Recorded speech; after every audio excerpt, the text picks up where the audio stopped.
Hello friends, मैं मोनिका, आपकी gardener दोस्त। आज आपसे ये कलांचू के बारे में बात करूंगी। देखिए कितने प्यारे प्यारे फ्लावर्स आ रहे हैं इसमें, कितना खूबसूरत प्लांट है। मुझे तो ये बहुत ही अच्छा सर्दियों का प्लांट लगता है। जितने इसके कलर्स वाइब्रेंट होते हैं, डार्क होते हैं, बिल्कुल एकदम फ्लोरिसेंट टाइप कलर्स होते हैं, वो मुझे बहुत अच्छे लगते हैं इनके।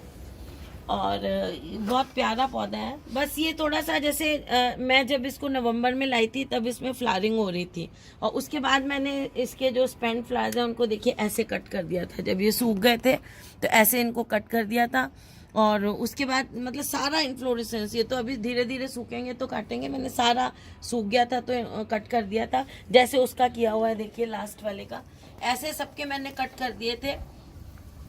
और उसके बाद फिर अब इसमें ये सेकंड ब्लूम आया है। तो कलांचू जो है वो एक सक्यूलेंट प्लांट है। देखिए क्योंकि इसकी जो पत्तियां हैं ना, देखिए ये देखिए इसकी पत्तियों में आपको ये दिख रहा है फ्लैश अंदर, जैसे एलोवेरा में होता है ना जेल, देखिए उसमें तो जेल होता है। ये देखिए फ्लैश दिख रहा है ना आपको, full of water, water store करती हैं ये अपने अंदर। ये मतलब ये फ्लैशी होती हैं, फ्लैश होता है इनके अंदर ना, ये देखिए ऐसे फ्लैशी होती हैं ये पत्तियां। तो इसलिए ये पानी जो है वो स्टोर करके रखता है। तो जैसे हमारा वो होता है ना पत्थर चट्टा जो होता है ब्रायोफिलम, उन्हीं की फैमिली का है ये। और एक देसी कलांचू भी आते हैं, वो भी ब्रायोफिलम जैसे ही होते हैं, उसकी पत्तियां थोड़ी अलग होती हैं इनसे। और वो ऑरेंज कलर का फ्लावर निकलता है फ्लोरेसेंस उसमें। और वो ऑरेंज वाले जो हैं वो हार्डी होते हैं, वो फुल धूप में भी चल जाते हैं। और आप उनको कहीं भी लगा लो पूरा एक, क्योंकि वो देसी होते हैं तो उनमें ग्रोथ बहुत होती है। उनकी कटिंग आप लगाओगे तो वो जल्दी ग्रो करती है उनकी कटिंग। तो उनको पूरा एक क्यारी में आप जो है रास्ते के किनारे उनकी हेड जैसे बॉर्डर जैसे बना लो, या आप एक साथ गमले लगा के कोई लैंडस्केप बनाओ कोने में, उसमें लगाओ, बहुत प्यारे लगते हैं वो। रॉक गार्डन में भी उनको आप लगा सकते हैं, तो वो बहुत प्यारे होते हैं, वो हार्डी भी होते हैं। वो आपको कहीं से मिले तो आप कटिंग लेके लगा सकते हैं, कटिंग इनकी भी लग जाती है। और तो फिर अब हम चलिए इनकी ग्रोइंग कंडीशंस की बात कर लेते हैं। वो भी बहुत प्यारे होते हैं, मेरे पास है नहीं वो। तो वो इनको क्या होता है, जब आप इनकी मिट्टी तैयार करने लगे और इनको लगाएं आप ऐसे 9-9 इंच के गमलों में, जैसे मैंने लगाया हुआ है ना, ये सही रहता है 9 इंच का गमला। बहुत बड़ा गमला नहीं लगाना है क्योंकि ये सेक्यूलेंट है, तो इसमें पानी बहुत ज्यादा नहीं चाहिए होता है। जितना बड़ा गमला लगाएंगे उसमें उतना पानी आएगा तो वो पौधा आपका गल जाएगा। तो इसलिए इनको जो पानी है वो कम चाहिए होता है, तो इसलिए आप इनको जो है वो 9-9 इंच के गमले में एक पौधा लगाएं तो अच्छा रहता है। और मिट्टी इनकी बनाते वक्त देखिए, एक हिस्सा मिट्टी ले लीजिए, एक हिस्सा आप ले लीजिए रिवर सैंड, और एक हिस्सा आप वर्मी कंपोस्ट या कोई भी खाद ले लीजिए। उसमें 9 इंच के गमले की बात करती हूँ तो एक मुट्ठी नीम खली मिला लीजिए, एक मुट्ठी आप उसमें बोन मिल मिला लीजिए, क्योंकि कितने भी फ्लावरिंग प्लांट्स होते हैं जितने उनमें बोन मिल बहुत अच्छी रहती है। एक मुट्ठी बोन मिल मिला लीजिए। और अगर आप और फिर इसमें एक चम्मच के करीब, चाय का चम्मच के करीब जो है कोई भी फंजीसाइड पाउडर मिला लीजिए। आधा चम्मच भी चलेगा, आधा चम्मच के करीब फंजीसाइड मिला लीजिए। और ऐसा फंजीसाइड लीजिए जो सिस्टेमिक हो, जो जड़ों, सिस्टेमिक का मतलब होता है ऐसा फंजीसाइड जो कि पौधा जड़ों से एब्जॉर्ब करता है और बॉडी के मतलब प्लांट की बॉडी के हर सेल तक वो जो है फंजीसाइड पहुंचता है। तो सेल लेवल पे वो काम करता है अंदर से, तो वो फंगस को मार देता है अगर अंदर तक अटैक हो। तो ऐसे फंजीसाइड्स मिलते हैं जिनमें दोनों होते हैं, एक तो लोकल और सिस्टेमिक, दोनों का मिक्सचर आता है। जैसे साफ एक फंजीसाइड है, और भी कई आते हैं, आप दुकानदार से पूछ लें, दिन में दोनों तरह के हो, सिस्टेमिक और लोकल। तो वो वाला फंजीसाइड का एक आधा चम्मच इसमें मिला लें आप। तो उससे क्या होगा, ना तो मिट्टी में वो फंगस होने देगा, और वो अंदर से पौधे को भी जाकर अगर कोई फंगस वगैरह लगती है तो उससे उसको बचाएगा। तो ऐसे करके आप इसका, और अगर डालना चाहें तो थोड़ा सा सरसों खली जो होती है उसका पाउडर भी डाल सकते हैं।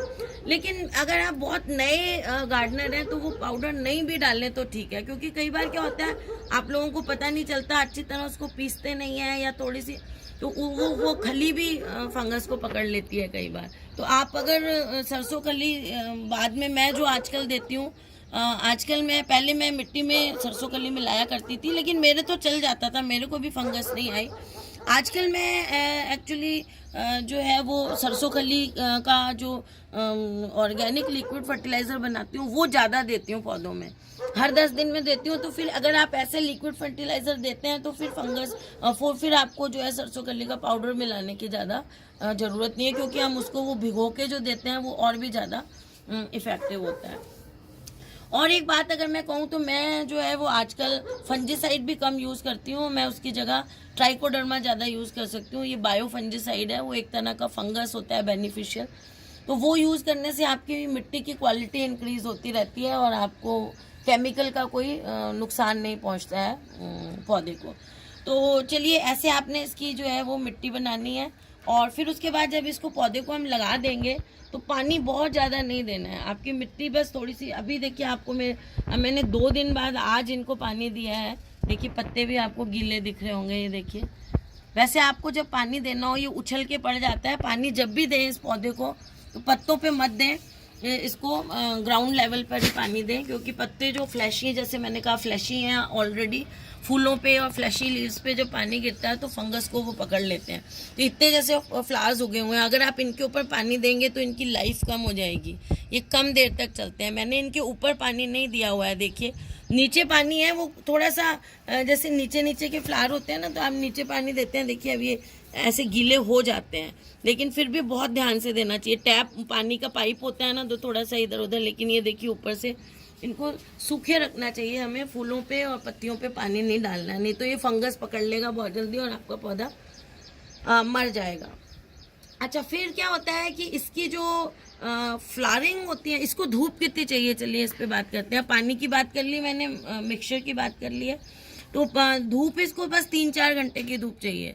अभी मैं जहाँ मैंने इसको लगाया हुआ है, अब आने लगी है यहाँ पे धूप, क्योंकि अब हमारे यहाँ गर्मी का मौसम शुरू हो गया है, लेकिन यहाँ पे इसको मॉर्निंग की बस 3-4 घंटे की धूप मिलती थी, 3 घंटे की मुश्किल से मिलती होगी, और 4 भी नहीं मिलती थी यहाँ इस जगह जब मैंने लगाया हुआ है। अब बस इसको थोड़ी देर के लिए अभी धूप मिल रही है, फिर छाया में छाया हो जाएगी जब सन थोड़ा सा नीचे आ जाएगा, और वो भी अभी आने लगी है मेरे ख्याल 1-2 दिन से। तो इसको 3-4 घंटे से ज़्यादा की धूप मत दें आप, और 3-4 घंटे की, 4 घंटे मैक्सिमम की धूप में इसको रखेंगे तो ही ये पौधा आपका अच्छी तरह फ्लावर करेगा, क्योंकि इसकी जो फ्लावरिंग होती है ना, वो फोटो पीरियोडिकली इंड्यूस्ड होती है। Photo periodically, photo means light, period मतलब टाइम, लाइट और अंधेरे के टाइम का जो कॉम्बिनेशन होता है उससे इसकी जो है वो फ्लावरिंग इंड्यूस होती है, उससे इसमें कलियां बनती हैं। जैसे मैंने कहा इसको 4 घंटे मैक्सिमम की धूप रखनी है, तो 4 घंटे की धूप का मतलब क्या हो गया कि हमें इसको अंधेरा 13 से 14 घंटे का देना है। 4 घंटे की धूप के बाद इसको थोड़ी छाया, मतलब कम रोशनी डायरेक्ट नहीं पड़ेगी, फिर इसके बाद रात को इसको 13 से 14 घंटे की, सर्दियों में इसीलिए ही उगाया जाता है। अगर ये जहाँ उगा हुआ है वहाँ पे कोई आसपास बल्ब मत जगाएं आप रात को, तो ऐसी जगह रखें इसको फुल 13-14 घंटे की धूप मिले। और अगर आपके यहाँ 13-14 घंटे की धूप इसको नहीं मिल पा रही है, और सॉरी छाया, धूप नहीं छाया, 13-14 घंटे की छाया नहीं मिल पा रही है, तो आप 2 काम कर सकते हैं।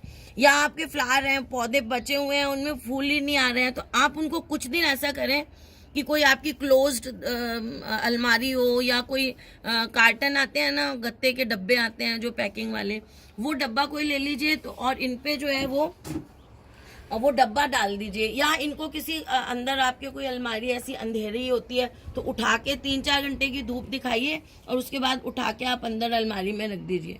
और आप थोड़े दिन ऐसा करेंगे तो उससे इसमें कलियां आने लग जाएंगी, और जब कलियां आने लग जाएंगी, और या फिर जैसे मैंने कहा वो डब्बे से ढक दो आप, ताकि इसको बाकी का टाइम अंधेरा सा मिले, तो उससे क्या होगा कि इसमें कलियां आएंगी, उसके बाद आप इसको बाहर रख सकते हैं। मतलब 3-4 घंटे की तो धूप, एक सुबह की तो थोड़ी बहुत चाहिए ही होगी, फिर भी ऐसी जगह पे आप, कलियां एक बार इंड्यूस हो जाएंगी ना, बनने लग जाएंगी एक बार, फिर आप इसको देखिए, अभी थोड़े दिन पहले मैंने डाला था, इसमें बहुत कम थे, देखिए अब इसमें भी कलियां आ गई हैं, ये देखिए।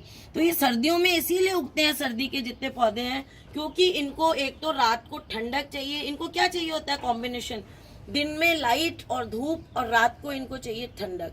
तो और सर्दियों में आपको पता है रातें ज्यादा बड़ी होती हैं, तो ये जो फूलों के पौधे हैं सर्दियों वाले, इनको डार्क पीरियड ज्यादा चाहिए होता है। रातें जब लंबी हो जाती हैं, इनको अंधेरा ज्यादा मिलता है इन पौधों को, तभी ये फूल फ्लावर्स करते हैं। और वैसे ये नहीं तो हम क्या है, ठंड तो हम इनको एसी वेसी में रख के भी दे सकते हैं, लेकिन ये इनका जो टेम्परेचर का कॉम्बिनेशन जो बैठता है ना, उसके बाद ही ये लाइट टेम्परेचर सब चीज़ का जो कॉम्बिनेशन, रात को हल्की सी ठंडक, थोड़ा सा मॉइस्चर, उससे जो इनका, उसी से ये सर्दी के पौधे जो है वो फ्लावरिंग करते हैं, वो ही इनको चाहिए होता है। तो ठीक है, जब अब आपको कई बार आप लोग कहते हैं हम नर्सरी से पौधा लाए, उस टाइम इसमें बहुत सारे फ्लावर थे, लेकिन हमारे घर आने के बाद इसमें फ्लावर ही नहीं लगे। उसका एक बहुत बड़ा रीज़न ये है कि आप उसको जो है वो लाइट बहुत ज़्यादा दे रहे हैं पौधे को, या कम दे रहे हैं। इसको सिर्फ 3-4 घंटे की लाइट चाहिए, और उसके बाद भी अगर आपको लगता है और आप लाइट नहीं दे पा रहे हैं, अंधेरा इसको 13-14 घंटे का, तो इसको अंदर रख लें। जब आपको 3-4 घंटे की इसको धूप मिल जाए, उसके बाद इसको अंदर रख दें या किसी डब्बे से ढक दें, ताकि इसको अंधेरा मिले, उसके बाद अंधेरे में पड़ा रहे। फिर 13-14 घंटे बाद वो अगले दिन सुबह फिर उस डब्बे को हटा दें और फिर इसको रोशनी मिलने दें। तो ऐसा 4 घंटे की रोशनी, ऐसा करने से कुछ दिनों में उसमें बर्ड्स आने शुरू हो जाएंगे आपके पौधे में। और फिर क्या है कि आप जो है अपने पौधे में हर 10 दिन के बाद, और मैं कह रही हूँ जब फ्लावर आने लग जाए, कलियाँ जब आने लग जाए, तो आप हर हफ्ते भी दे सकते हैं। वैसे इसको 10 दिन में एक बार बहुत है, लिक्विड ऑर्गेनिक फर्टिलाइज़र दे दें। उस पर मैंने वीडियो बनाया हुआ है, और उसमें जो सरसों खली होती है वो इनको सारे माइक्रो न्यूट्रिएंट्स, अमीनो एसिड्स, जो भी इनके एंजाइम्स वगैरह बनने होते हैं उनके लिए सब पूरा पैकेज होता है उसमें, और फॉस्फोरस वगैरह सब होता है उसमें। तो उससे इनमें जो है वो फ्लावरिंग जो है वो उसमें फ्लावरिंग में हेल्प करते हैं। इंड्यूस तो फ्लावरिंग को अंधेरा ही करेगा, और वो जो दूसरी चीज़ें न्यूट्रिएंट हम डालते हैं वो फ्लावर बनने में हेल्प करते हैं, कलियाँ बनने में हेल्प करेंगी।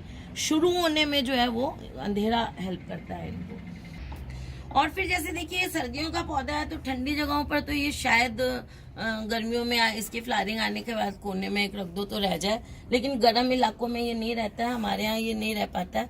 तो इसके लिए मैं क्या करती हूँ कि अब जब इनकी फ्लावरिंग चली जाएगी और ये पौधों में धीरे धीरे, वैसे अगर हम रखेंगे ना तो ये धीरे धीरे गर्मियों में मर जाएगा, तो इसकी कटिंग्स लगा लें। जैसे कोलियस की हम कटिंग लगाते हैं, तो इसकी कटिंग लगा लें आप बना के, और उन कटिंग को किसी ठंडी जगह पर रख दें, मॉइस्चर हो आसपास। इनको पानी ज्यादा नहीं रहना है, आसपास जो है वो ग्रीन नेट के नीचे जहाँ पौधों का झुंड है वहां रख दें, तो इनकी कटिंग्स में रूटिंग हो जाएगी। तो उसको फिर आप अलग अलग गमलों में लगा के नेक्स्ट ईयर उसको हम यूज कर सकते हैं। तो वैसे अगर हम पौधा रखेंगे तो ठंड है, अगर आपके यहाँ ठंडा सा मौसम रहता है गर्मियों में भी थोड़ा, तो ये बच जाएगा। गर्म में ये फिर मुश्किल हो जाता है बचना। तो इसीलिए फ्रेंड्स मैं बहुत ज़्यादा सक्यूलेंट्स भी नहीं लगाती हूँ। हमारे यहाँ सक्यूलेंट्स नहीं चलते हैं, क्योंकि सक्यूलेंट्स को जो है वो ड्राई एंड कोल्ड टेम्परेचर, ठंडा मौसम और कोल्ड, हमारे यहाँ सिर्फ सर्दी में सक्यूलेंट चलेंगे। गर्मी में आपके आते आते आते आते धीरे धीरे फिर वो बचते नहीं है, फिर ऐसा लगता है फेलियर लगता है, तो इसलिए मैं कम लगाती हूँ। तो फ्रेंड्स बस ये मुझे आपको बताना था। अभी मैं कलांचू कटिंग कैसे लगानी है उस पर भी वीडियो डालूंगी। तो अगर आपको मेरा ये वीडियो अच्छा लगता है तो इसे लाइक करिएगा, शेयर करिएगा और मेरे चैनल को सब्सक्राइब करिएगा। Okay friends, bye.